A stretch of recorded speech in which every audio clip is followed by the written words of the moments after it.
Assalamualaikum warahmatullahi wabarakatuh. Bagaimana kabar teman-teman semua? Semoga selalu sehat dan bahagia. Di pagi yang sedikit mendung ini, izinkan aku memberi sedikit pengetahuan tentang arsitektur. Kira-kira kita mau bahas apa ya hari ini? Oh ya, sebelumnya kenalin dulu aku. Namaku Andre Hardiansyah, mahasiswa jurusan Teknik Arsitektur di UIN Malang. Sekarang berada di semester 3. Di sini aku mau cerita sedikit tentang modern dan postmodern. Cerita ini terinspirasi dari sebuah lagu barat, yaitu lagu yang dinyanyikan oleh Lady Gaga dengan judul Shallow. Ada sebuah bait lirik yang aku ingat banget, yang artinya liriknya tuh seperti ini. Apakah kamu bahagia di dunia modern ini? Lirik ini memberikan isyarat sebuah pertanyaan, apakah seseorang itu bahagia di dunia modern ini? Jika aku ditanya demikian, maka aku akan menjawab bahwa modern ini penuh misteri. Dibilang senang, banyak sedihnya. Dibilang sedih, ada senangnya. Kata pepatah seperti hanya memakan buah semalakama. Jika kita mempelajari kehidupan dari tradisional ke modern, kita akan bisa memahami makna yang ada di dalamnya. Aku ingin bercerita, mungkin terlihat semu, karena aku tidak hidup di dalamnya. Aku hanya dilahirkan pada kehidupan modern saja. Maka dari itu, aku akan bercerita tentang kehidupan sebelum modern sampai pada postmodern ini. Dalam sudut pandang arsitektural, mungkin teman-teman yang mendengarkan podcastku ingin bertanya-tanya mengapa aku mengambil sudut pandang arsitektur dalam menjelaskan materi ini. Karena sebuah bangunan itu dapat memaknai segala peristiwa yang ada. Bangunan itu dapat bercerita tentang bagaimana kehidupan di masanya. Dari lagu Shallow, aku juga dapat mengambil makna tentang bagaimana perbedaan kisah dulu dan sekarang.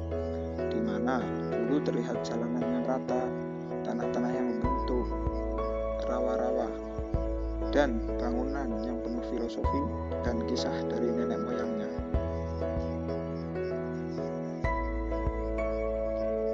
Jika kita lihat rumah-rumah tradisional, ada banyak cerita yang digambarkan di dalamnya, dari ukirannya, reliefnya, ornamen, bahkan bentuk komposisi bangunannya.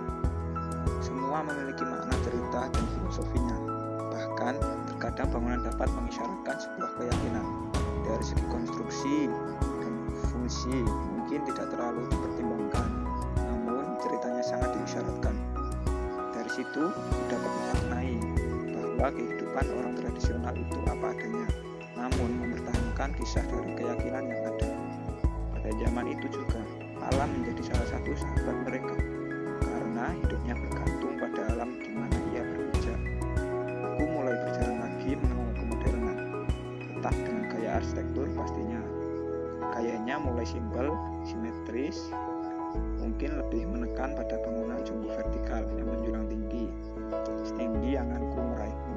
Ya, jika kita lihat di kehidupan modern, mulai ada perubahan baik aktivitas, kebiasaan, kepercayaan, bahkan ragam gagah bangunan mengikuti perubahannya.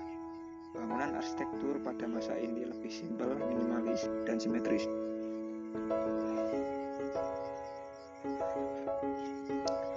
Bentuk-bentuk bangunan yang digunakan lebih banyak kubistik atau persegi. Ornamen bangunan lebih banyak menggunakan bentuk geometri dasar. Keutamaan penggunaan bangunan juga sangat dipertimbangkan pada masa modern ini. Dari situ, aku mengambil secuil makna dari kehidupan modern ini, bahwa hidup orang-orang modern lebih simpel, sistematis, penuh perhitungan, dan pertimbangan juga sedikit acuh terhadap alam. Maka dari itu, jika kita kembali mendengarkan lagu Shallow, ada bait yang berkata, saya tidak akan pernah bertemu tanah hancurkan melalui permukaan. Dalam bait ini, saya memaknai bahwa salah satu gaya modern yang sangat berbeda dengan tradisional adalah bagaimana cara mereka memperlakukan alam. Di mana pada kehidupan tradisional alam sangat dihargai, dan di kehidupan modern ini alam ditumbuhi ribuan gedung tinggi.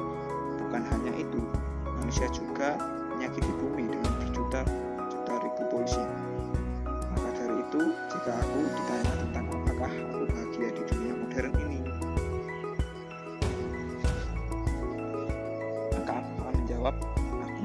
menikmati kesederhanaannya, namun aku membenci sifat individual. Maka jika disimpulkan dalam dunia modern ini, banyak lika-liku kehidupannya dan semakin keras perjalanannya. Bahkan dalam gaya arsitekturnya juga demikian. Semakin beragam gaya arsitektur yang dulu sangat minimalis dan simetris, kini mulai beragam bentuk yang tekan dan terkadang sukar diukir antar sudutnya. Semoga para sipil tetap sehat dalam menjalankan pekerjaannya. Oke, mungkin sekian dulu dari aku, sedikit cerita yang tak tahu arahnya ini. Semoga bisa bermanfaat bagi teman-teman maupun pendengar semua. Sekian pertemuan singkat kita.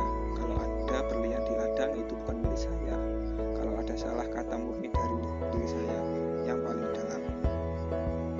Terima kasih, sampai bertemu di waktu selanjutnya. Wassalamualaikum.